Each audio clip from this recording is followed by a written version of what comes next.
The elevator at Morgan Technologies felt smaller than usual as I stood next to David, my ex-husband of 2 years, watching the numbers climb to the executive floor. He was wearing his trademark smug smile, the one that had once charmed me but now made my stomach turn. "You're looking tired, Rebecca," he said, eyeing my simple black blazer and laptop bag. "Consulting work must be rough these days. My name is Emma Chen, and at 38, I was about to teach my ex-husband the most expensive lesson of his life. He just didn't know it yet. "Actually, business is great," I replied, keeping my voice neutral. "But then you wouldn't know anything about that, would you? Too busy planning your wedding to my former best friend." His smile widened. "Ah yes, Emma mentioned she ran into you at the country club last week. She felt terrible about, well, everything. But you know how these things happen. The heart wants what it wants." What the heart wanted, apparently, was to sleep with my best friend while we were still married, divorce me claiming irreconcilable differences, and then orchestrate my removal from the company we'd built together. The elevator dinged at the 45th floor. "Well, this is me," David said, straightening his Italian silk tie. "Board meeting. You know how it is. Oh wait, you don't anymore, do you? Since you gave up your shares in the divorce." "Gave up my shares." That's how he framed it, as if I had a choice. The truth was, he'd manipulated everything. The timing of the divorce, the evidence of my supposed mismanagement of company funds, the board's sudden loss of confidence in me. By the time I realized what was happening, I was out of both my marriage and my position as Chief Strategy Officer. "Good luck with the meeting," I said, smiling slightly. "I'm sure it will be illuminating." He gave me a curious look but stepped out of the elevator. As the doors closed, I caught a glimpse of Emma waiting for him, wearing a dress that cost more than most people's monthly salary. She at least had the decency to look uncomfortable when she saw me.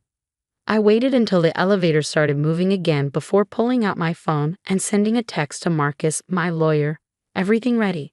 His response was immediate. "All set. Phillips Jensen representatives are in place. Board doesn't suspect a thing." Perfect. 2 years of careful planning were about to pay off. When David forced me out of Morgan Technologies, he thought he was dealing with a heartbroken woman who would quietly accept defeat. What he didn't realize was that he created something far more dangerous, a woman with nothing left to lose and everything to prove. I'd started my consulting firm as a cover, taking small clients while I worked on my real project, building relationships with Phillips Jensen, one of the largest private equity firms in the country. They'd been watching Morgan Technologies for years, waiting for the right moment to make a move. I gave them that moment, along with detailed inside knowledge of the company's workings, its weaknesses, and most importantly, its true value. The deal we structured was beautiful in its simplicity. Phillips Jensen would acquire Morgan Technologies through a leveraged buyout, and I would be installed as CEO. The purchase price? $2.3 billion. The look that would be on David's face when he realized his ex-wife now owned his company. Priceless. My phone buzzed again, this time a message from Emma. "Can we talk? Please, before the board meeting." I considered ignoring it, but curiosity won out. Starbucks across the street, 15 minutes. The coffee shop was quiet for a Monday morning. Emma was already there when I arrived, fidgeting with her massive engagement ring. The one David had bought her with company money, I was sure. "Rebecca," she said, standing up as I approached. "Thank you for meeting me. I know you probably hate me. Hate requires energy I'm not willing to waste on you," I interrupted, sitting down. "What do you want, Emma?" She looked taken aback by my directness. The Emma I'd known for 15 years, my maid of honor, my confidant, my supposed best friend, had always been able to smooth over any situation with charm and sweet words. I wanted to explain. About David, about everything. "Let me guess," I cut in. "It just happened. You never meant to hurt me. You fought your feelings but couldn't help falling in love. Did I miss anything?" She flushed. "It wasn't like that. David, he can be very persuasive when he wants something. Oh, I remember. He persuaded me to marry him, to invest my inheritance in his company, to trust him with everything. And then he persuaded the board that I was incompetent, persuaded our friends that I was unstable, persuaded you that betraying me was justified. The board meeting today," she said, changing tactics. "David's announcing some big changes to the company. He wants to take it in a new direction." I laughed, the sound sharp enough to make her flinch. Is that why you really wanted to meet? To pump me for information about the board meeting? No. I know you still have connections in the industry. I thought maybe you'd heard something. Heard something. I raised an eyebrow. Like what? Like Phillips Jensen acquiring Morgan Technologies? Like the entire board being replaced? Like your fiancé losing control of his company? The color drained from her face. What are you talking about? I stood up, smoothing my blazer. You should get back to the office, Emma. Wouldn't want to be late for the board meeting. I hear it's going to be quite interesting. Rebecca, wait, she called after me. What do you know? I turned back, giving her my sweetest smile. Just that Karma, like David, can be very persuasive when she wants something. The next hour passed in a blur of final preparations. Marcus sent confirmation that all the paperwork was in order. Phillips Jensen's representatives were in position. The security team had been briefed on the coming changes. I stood in front of the mirror in my temporary office across the street, checking my appearance one last time. The simple black blazer was gone, replaced by a perfectly tailored Chanel suit. My hair was elegantly styled, my makeup flawless. Time to look the part of a CEO. My phone buzzed with a text from David. Why are Phillips Jensen executives at our board meeting? What did you do? I smiled at my reflection, thinking of all the times he'd underestimated me, dismissed me, tried to make me feel small. Those days were over. On my way, I texted back. Wouldn't want to miss your big announcement. The Morgan Technologies boardroom hadn't changed in 2 years. The same mahogany table gleamed under recessed lighting. The same leather chairs surrounded it. The same city skyline spread out beyond the floor-to-ceiling windows. But this time, I wasn't walking in as David's wife or the disgraced former CSO. I was walking in as the new owner. The room fell silent as I entered. David stood at the head of the table, his face a mask of confusion and growing anger. Emma sat to his right, nervously twisting her engagement ring. The board members, all of them David's carefully chosen allies, shifted uncomfortably in their seats. Rebecca, David said, his voice tight. This is a closed board meeting. You're not authorized to be here. Actually, I replied, setting my briefcase on the table, I'm exactly where I need to be. I nodded to Marcus, who stood up from his place among the Phillips Jensen executives. Ladies and gentlemen, Marcus announced, distributing folders to everyone present. As of 9 o'clock this morning, Phillips Jensen has completed its acquisition of Morgan Technologies. The paperwork has been filed and the transfer of ownership is legally binding.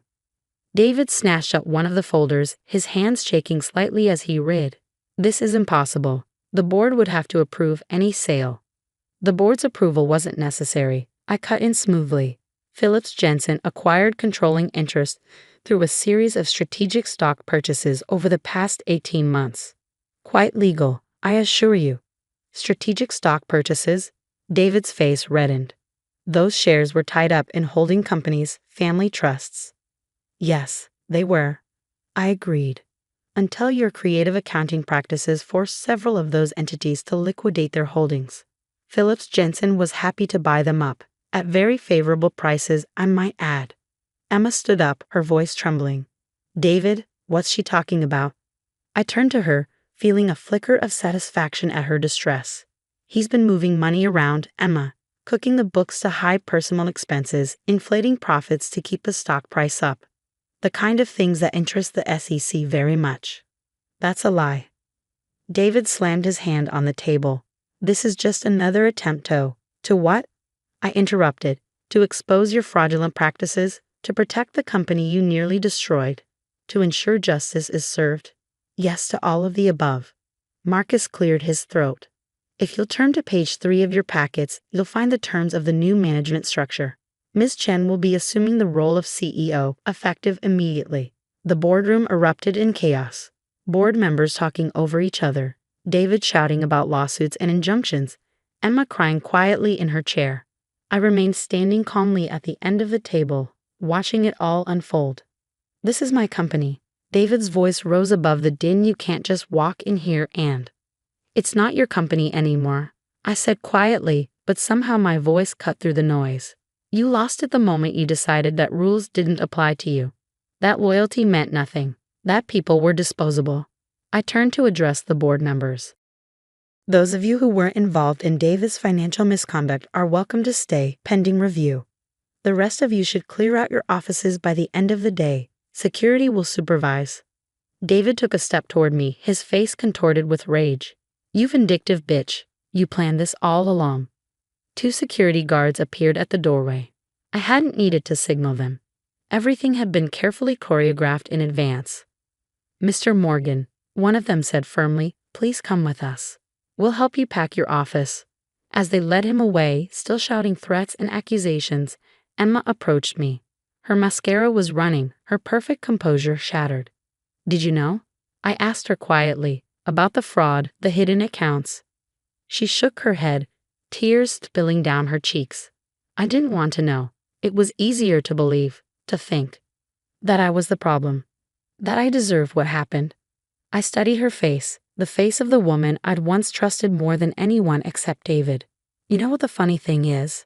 If either of you had just been honest, just admitted to the affair and handled things with integrity, none of this would have happened. What do you mean? I would have been hurt, yes. Angry, definitely. But I would have signed the divorce papers, kept my shares, and moved on. Instead, you both chose deception. And that choice led us here. The next few hours were a whirlwind of activity. Security escorted David and several board members from the building. HR began processing termination paperwork. The Phillips Jensen team started their audit of the company's books. By late afternoon, I finally had a moment alone in what was now my office, David's former corner suite with its spectacular view of the city. Emma had left hours ago, her dreams of being Mrs. Morgan and a company director shattered in a single morning. My phone buzzed with a text from David. "This isn't over. You won't get away with this." I smiled, thinking of the SEC investigation that would be announced tomorrow. The evidence of his financial crimes carefully documented and ready to be revealed. "It is over, David," I texted back. "The only question is whether you'll face the consequences with dignity or make things worse for yourself." Marcus came in with a bottle of champagne.